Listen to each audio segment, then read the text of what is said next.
ওবায়দুল কাদের সাহেব দফায় দফায় বলছিলেন, আওয়ামী লীগ যদি ক্ষমতার থেকে সরে যায় তাহলে ক্ষমতা হারানোর 2 দিনের মাথায় আওয়ামী লীগের 5 লক্ষ কর্মীকে খুন করা হবে, হত্যা করা হবে। কেন তিনি বলেছিলেন? কারণ তারা মানুষ খুন করেছিলেন।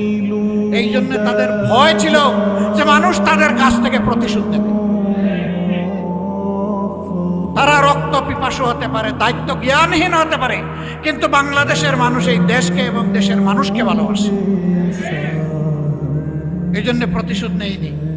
কিন্তু যারা ক্ষতিগ্রস্ত, নিহতদের পরিবার এবং যারা আহত, তারা যদি ন্যায় বিচার পেতে চায় অবশ্যই সেই বিচার পাওয়ার অধিকার তাদের আছে।